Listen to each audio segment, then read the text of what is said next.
car is nice and cold, it's a great day to do some installations. 3 things are going to happen in this video. Number 1, I'm installing the PRL Turbo Inlet Pipe. I also have the PRL Race MAF intake tube. And to finish it all off at the end of the video, I'm going to take the car for a spin with a revised Phearable Stage 2 tune, courtesy of John Vega.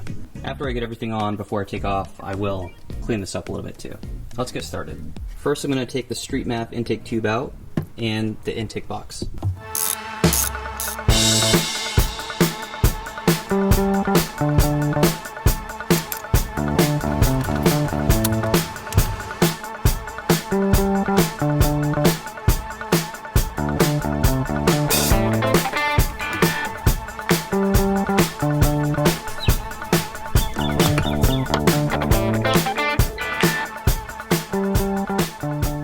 This is not budging at all. I think I need to take the box out first.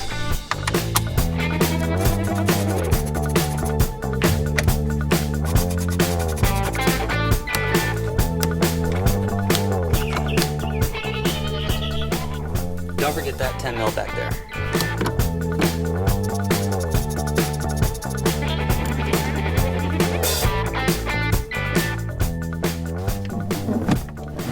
There. Doing this with one hand. What is this caught on? Oh, it's caught right there. There we go.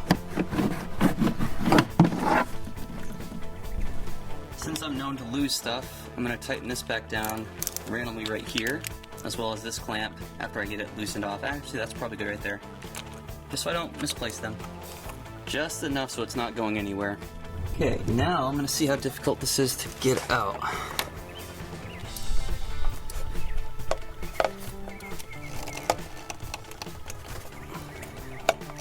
There, not bad at all. Now for the turbo inlet pipe. I'm only about like 7 minutes in. This isn't bad at all. We have 2 10mm bolts up here. We have 2 right here. There's this one. And then I'll show you these 4 when we get there.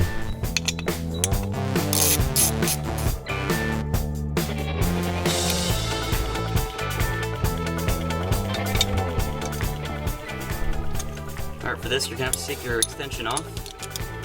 No biggie.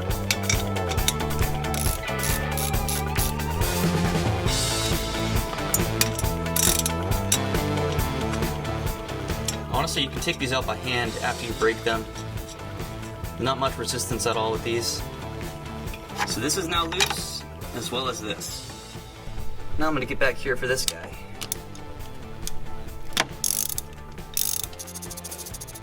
Oh, wait a minute. Does this not actually come out until it's done? I think so. I think that's how this one works. Alright, well, at least that one's loose. Holy crap, guys. I'm just now noticing something that's not really all that good. You know I've lost bolts in my engine bay before, but this one I had no idea about. So, next we're going to take off this plastic thing that is holding basically all these wires to the turbo inlet pipe. There's one bolt right there, very easy to get to. There's another one all the way down there where my finger is pointing. That is just missing. Straight up, just it's not there at all. Normally you would take out that one and that one, but I just have this one removed, so. Let's see, that looks like it's a 10.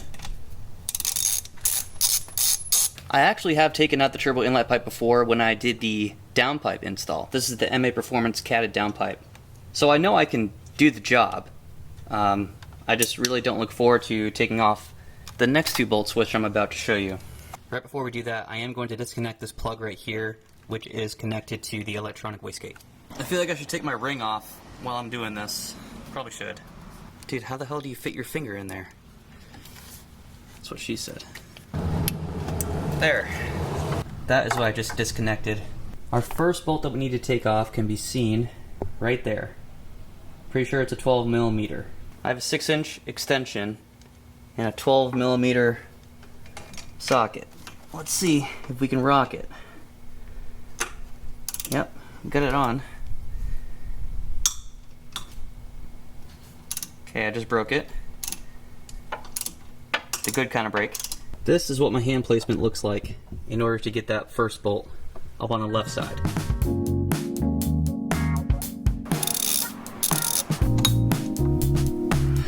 Please don't fall out.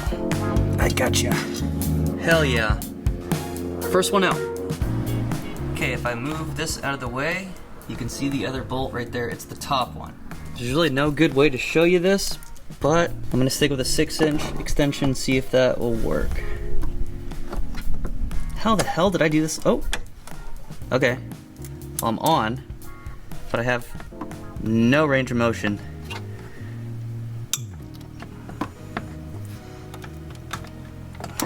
Well, the bolt's loose.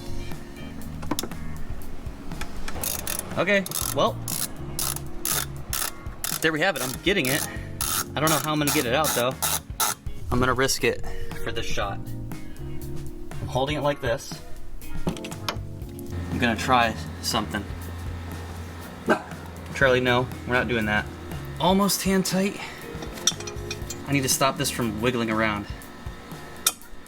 Yes! Dude, I just got it. That was nowhere near as bad as I remember it the first time. I think I'm probably about 25 minutes in, and I already have everything taken off. I think this guy back here just kind of slides out. Or how does that freaking work? Oh yeah, just like that. What? Oh. Okay, there's a gasket as well. Sweet. Here it is. I just looked in there, and I want you guys to take a look at this and tell me if this is normal. Doesn't look all that normal to me. We look inside the turbo. Is that supposed to be kind of black like that? I mean, the fins look smooth enough. That looks a little suspicious to me. Please let me know if you guys have seen your turbos look like this before, if you've looked. And if this isn't normal for a 30,000 mile Civic Type R, give me some advice. Let's see what we have in here. MAF housing, we need that. And whoa, oh my God. This is a big boy. Oh, look at that. So when I originally bought this, guys, I got this like in January of this year. This is the street MAF intake tube. So if I ever want to go back to, let's say, the stock tune for, I don't know, whatever reason, I have this. Because fun fact, you do not need a tune to run the turbo inlet pipe with the street MAF. This is pretty. Look at this. Very, very nice welds. Awesome job, PRL. I could have gotten this all, you know, flamed up and colored and stuff like that, but I didn't, so this will be fine though. So why is this an important modification for your Type R and your SI? I have some notes here. Number one, no ECU calibration required. So you can use an upgraded turbo inlet pipe from PRL with a street MAF intake tube on the stock tune. You don't have to get a tune for it. Number two, an important note is it's only compatible with the PRL high volume intake, which you also do not need a tune to have on your car. This turbo inlet pipe is going to provide a 50% increase in airflow. That's pretty impressive. So now we're going to take the elbow piece and put it on this thing that also came with the kit. And you can see it has like a rubber stopper in there. You're going to push that all the way to the lip of this aluminum piece. So now it's going to look like that inside. Nice and flush. I just took this clean microfiber towel and kind of, you can see it's nice and shiny now. I wiped off all that black gunk that was on there. So now that gasket is on there. Okay, bud. I need you to go in here smoothly. So I just put in the bolt closest to the front bumper in first. Please work. It's working. It's going on. Hell yeah. Well, before that one gets too tight, I'm gonna make sure I can get the other one in. I just had to put my phone in the fridge. It was overheating. Let me show you what I did. For the bolt closest to the engine, I put my left hand all the way over here, and then I took my right hand and I went down in through here where I'm pointing, and I used my left fingers and my right fingers to get the bolt threaded in enough to where I feel comfortable leaving it there right now. Those two bolts are in. This thing is secure. I'm going to use the clamps that PRL gave us with the kit. Cool, there's one. I'm going to loosen this up a little bit so that the pipe is easier to slip in there. I think this is the right way.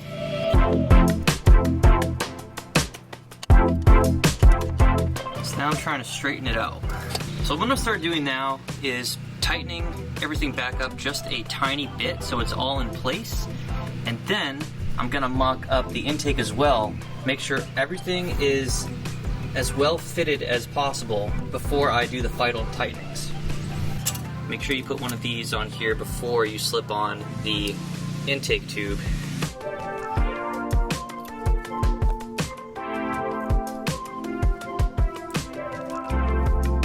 Oh crap, you know what I forgot to put on? That guy back there. Alright guys, I got that rubber bushing in there. You have to push out that silver metal thing, and then you squeeze in the rubber bushing, and then you slide that metal thing up through the bottom before you put this on, so you have space for your hand to, you know, get under there. Now, this is going to be a problem. You can see here, even with the street MAF, this has been rubbing against my hood, which is not good. But thankfully, PRL included a brand new one that is slightly shorter in length. I am just going to do this, pull that back a little bit so that tube can come off. And the same thing with this one right here. There. Now I bet these are really frickin' suction on there. Yep, they sure are.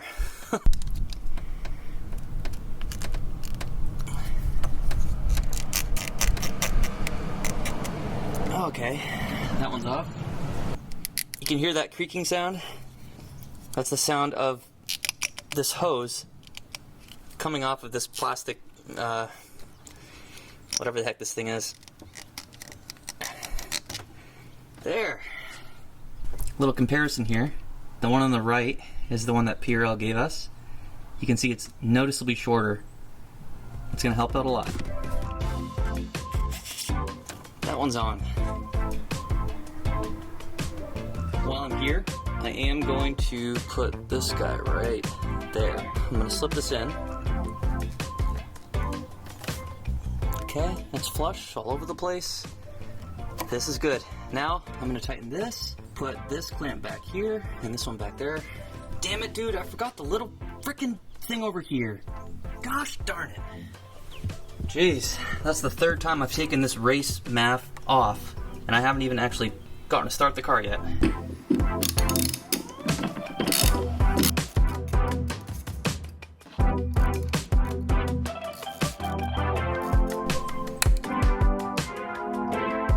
This part is definitely just as much of a pain in the butt as I remember the first time, but the good thing about this is this race MAF intake tube is going to give us 47% more airflow. Alright, I don't want to jinx myself, but I think we are finally at that point. It's going back together. I'm going to flash the new frickin' tune, then I'm going to go for a drive.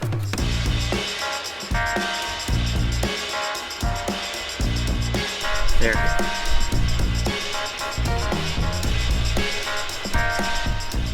Of course, I forgot to put that worm clamp on there. You know what? Screw it. There's no way I'm taking that out again. Cool thing about the worm clamps is that they can fully come apart like this. That's what I frickin' thought.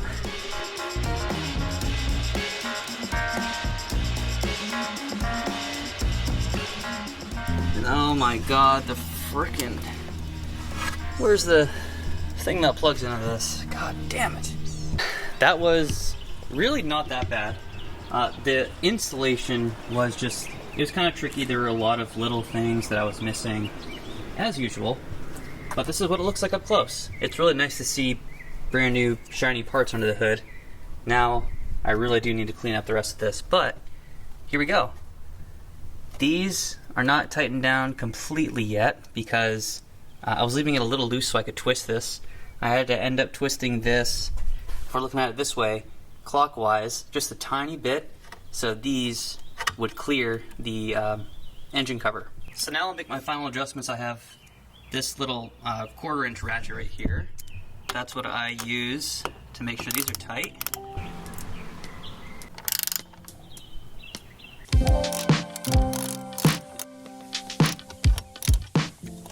I'm in the car now. It's time to flash the new Phearable tune. I'm going to read you guys the email that John Vegas sent me. Attached are your Phearable Stage 2 street and race calibrations configured for a PRL, race MAF, and turbo inlet pipe with full throttle shift disabled.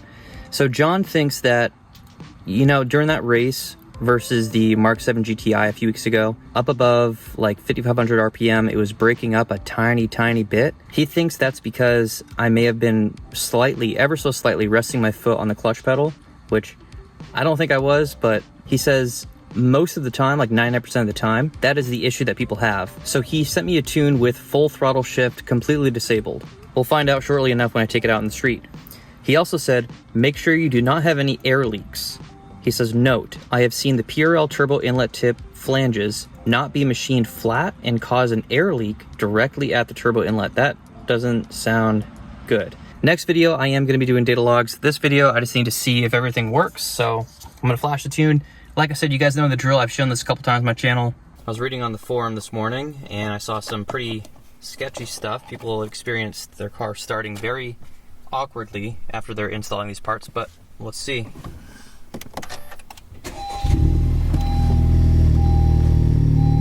So far so good. Let's go, baby.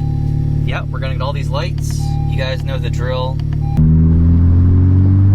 Oh wow, all the lights are off already. I mean, so far the car feels normal. I'm really not gonna notice anything until I put it to the floor. I am praying, I'm crossing my fingers that there are no leaks anywhere. The car is all warmed up. I've given it a little bit of juice so far. It is so much louder and it has a deeper growl to it. Oh yeah.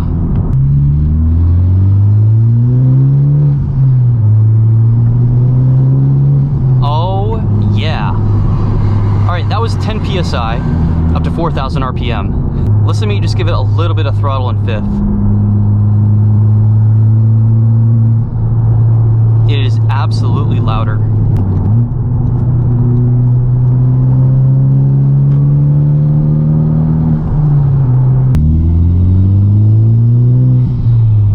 Wow.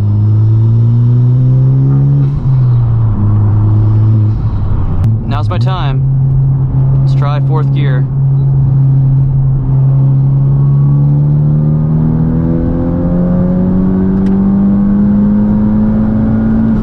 Oh, we're not breaking up, baby. Next video, I'm gonna get some exterior shots. Well, there you have it, guys. This was a pretty easy install. It just got meticulous putting everything back on, like I said. I hope you found this video helpful and also entertaining. Thank you very much for watching. I'll see you next time. If you guys listen real close, you can hear Cleo meowing at me. No, you're not coming out. As soon as I open the door, she feels left out. Cleo, you can't be out here. You can't be out. You don't even like being outside anyway. You get scared. Go back. Go back in. Sorry, babe. Go back in. Go back in. Daddy, play with you later. Go. Wait for it. She's gonna start meowing. She's so upset. Charlie, hey. Come here. Sorry. That's okay. She listens. Come here, baby. Good. That's very good. Yes. Sometimes I see comments about the bagginess under my eyes. That is, I've always just had that. The two main things that affect the baggage under my eyes that I've noticed are like what foods I'm eating. So if I'm eating a lot of salty foods or dairy, then I puff up like crazy. And also my weight. So when I'm heavier, like what I am right now, my eye bags just are naturally, they're bigger. And then compared to about a year ago, right around the time that me and Vivian were getting married, I was 154 pounds. I'm 5'10", I was 154 pounds. And I was in really good shape. I felt super good, super light. I felt very healthy. And my face was nowhere near as puffy as it is right now. So, along with installing a bunch of parts this October, which I just gave you 2 installs back to back, so I think that's pretty cool. I'm proud of myself for that. I'm also going to be going on a diet. I'm really just gonna be counting my calories using the MyFitnessPal app, which I've done several times before, and making sure that I'm exercising regularly. I'm gonna try to do 6 days a week. Just went for a run. So I'm gonna hop on the scale right now. Holy crap, dude. Just with gym clothes on, I'm 180, basically 183 pounds. That's gonna be my starting point. By the end of October, I wanna be a consistent like 175. Anyway, I'm gonna be including this stuff at the end of my videos as a way to hold myself accountable. At the end of next video, I might show you guys a little bit of a workout. I don't really know if you guys wanna see that sort of stuff. I know Dustin Williams used to do that, and he doesn't include any of that stuff anymore, but he was putting that like at the beginning of his videos. I might put that at the end of my videos.